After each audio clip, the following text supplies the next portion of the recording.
Kami berdua di sini, saya Ati Kusmiati dan rekan saya Anindawati Dini Safitri akan mengimbaskan tentang pembelajaran mendalam yang telah kami lakukan pada tanggal 23 September sampai dengan 28 September. Di sini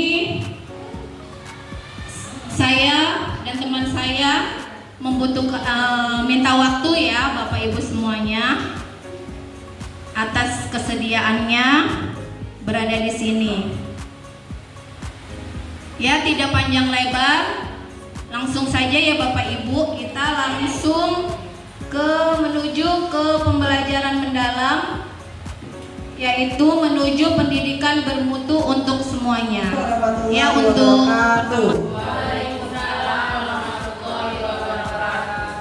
ya, di sini saya akan memaparkan hasil yang telah kami dapatkan selama pembelajaran mendalam yang telah kami lakukan selama 1 minggu yang lalu. Pembelajaran mendalam itu adalah pembelajaran yang menggunakan pendekatan dengan cara memuliakan, dengan menekankan pada penciptaan suasana belajar dan proses pembelajaran yang berkesadaran, bermakna, dan menggembirakan melalui olah pikir, olah hati, olah rasa, dan olahraga secara holistik dan terpadu. Jadi di pembelajaran 3M ya, mindful, meaningful, and joyful. Ya, kalau nggak salah seperti itu.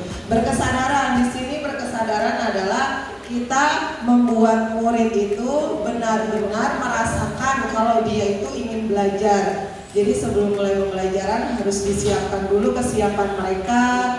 Jangan sampai ada yang sudah masuk tapi pikirannya masih di rumah gitu. Intinya seperti itu. Jadi menyadarkan mereka kalau hari ini memang benar-benar ingin mendapatkan pelajaran baru. Yang kedua yaitu bermakna, yang artinya kita harus menyampaikan itu sangat berkesan di hati mereka. Jadi masuk ke dalam pikiran mereka apa yang kita sampaikan, dan menggembirakan, membuat kelas itu tidak menjadi kelas yang horor bagi murid, jadi menyenangkan untuk dilakukan pembelajaran melalui olah pikir, olah hati, olah rasa, dan olahraga. Ini ya yang tadi sudah disampaikan, berkesadaran, bermakna, dan menggembirakan melalui olah pikir, yaitu dengan berpikir kognitif, olah hati yaitu dengan kepekaan hati, empati, olah rasa itu dengan estetik, keindahan, dan olahraga yaitu dalam kerangka pembelajaran mendalam. Kita mengenal 8 dimensi profil lulusan. Kalau dalam IKN kemarin kan 7 profil ya kalau tidak salah. Nah sekarang ditambah 1. Apa aja itu ya? Yang pertama keimanan kepada Tuhan Yang Maha Esa, kemudian kewargaan, kreativitas, kemandirian, komunikasi, kesehatan, kolaborasi, dan penalar. Ada memahami, mengaplikasikan, dan merefleksikan. Yang keempat kerangka pembelajaran, ini terkait di dalam RPM atau RPP, yaitu ada praktik pedagogis, lingkungan pembelajaran, kemitraan pembelajaran, dan pemanfaatan digital.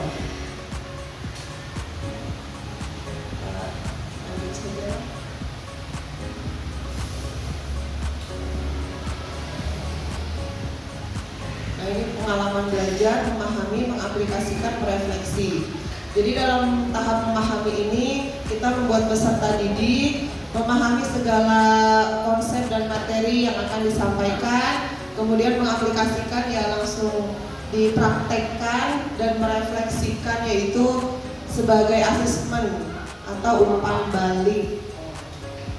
Ada semua di sini. Nah kalau sebelumnya kan kita mengenal taksonomi Bloom, tapi kalau dalam pembelajaran mendalam kita menggunakan taksonomi Solo. Nah ini ada berpikir abstrak, relasional, multistruktural, unistruktural, dan prastruktural.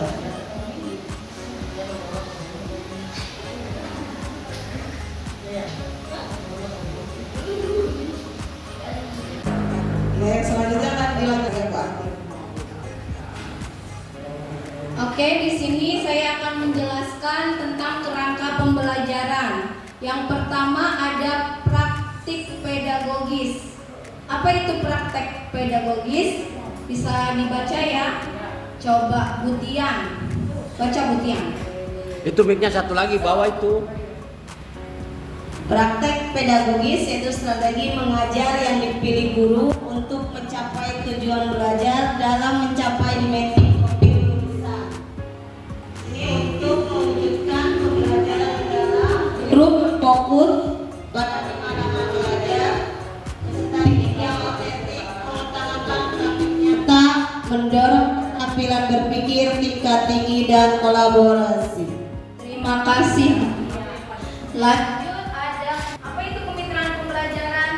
Kemitraan pembelajaran membentuk hubungan yang dinamis antara guru, peserta didik dan orang tua. Jadi kemitraan pembelajaran itu harus ada kerjasama ya antara guru, murid dan orang tua. Jadi bukan hanya guru dan murid saja, tapi orang tua juga terlibat ya di sini. Lalu yang ketiga ada lingkungan pembelajaran. Lingkungan pembelajaran menekankan integrasi antara ruang fisik, ruang virtual, dan biaya belajar.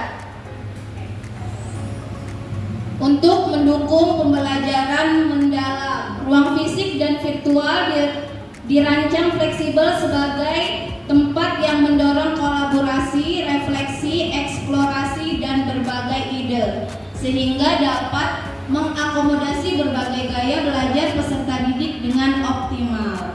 Yang terakhir ada pemanfaatan digital. Pemanfaatan pola pikir tetap.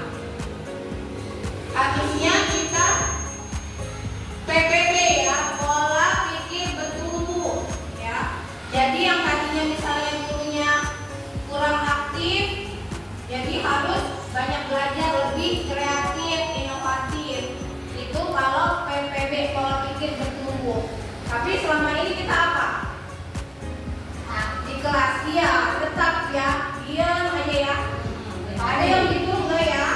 Ada ya, di sini mah ya, gurunya pada aktif semua. Ya, ini ada tepuk PPD sama PPB.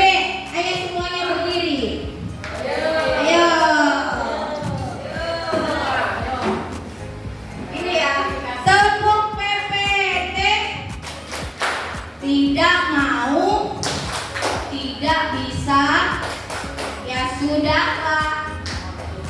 Itu PPT, orangnya nggak mau berkembang, diam baik, nggak mau berubah ya, nggak mau mengalami perubahan, nggak mau mengalami metamorfosis ya, nggak mau belajar. Nggak ada di sini mah guru-gurunya, ya guru-gurunya hebat semua. Kalau PPB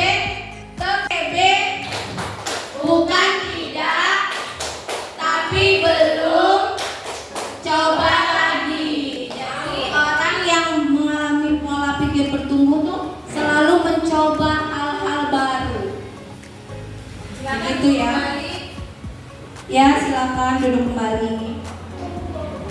RPM-nya ya.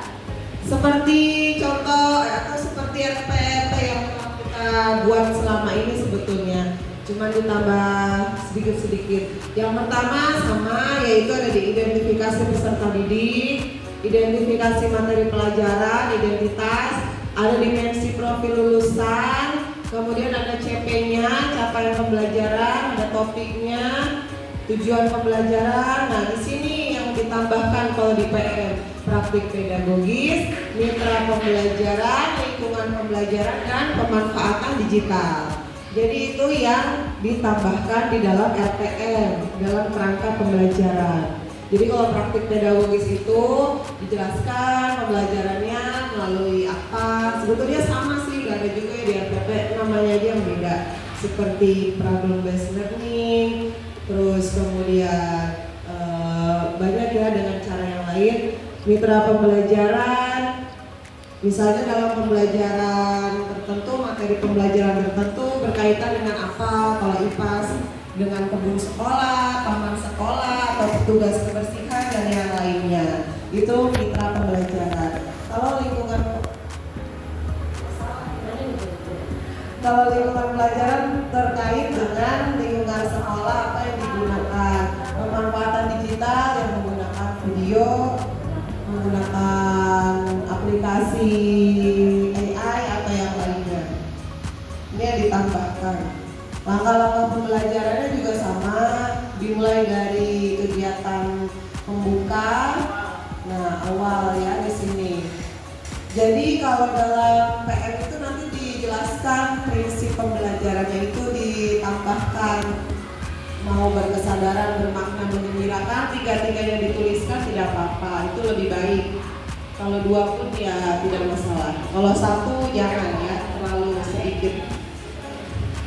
Kemudian ada intinya juga sama, di sini ada memahami, mengaplikasikan, merefleksi, kemudian ada penutup. Hampir sama, hanya ditambahkan sedikit-sedikit aja.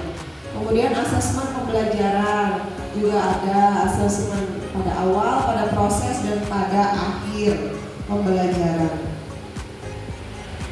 Nah, ini contoh-contoh implementasi dalam pembelajaran mendalam. Ada yang dari PAUD, SD, SMP, SMA. Ya ini ya, jadi kalau PM itu lebih ke praktek langsung, praktek nyata. Jadi materi dikaitkan dengan hal-hal nyata yang terjadi di kehidupan sehari-hari. Jadi biar lebih bermakna. Ya, ini contoh asesmen. Oke, itu saja bisa kami sampaikan. Kurang lebihnya mohon maaf. Terima kasih. Wabillahi taufiq wal hidayah. Wassalamualaikum warahmatullahi wabarakatuh.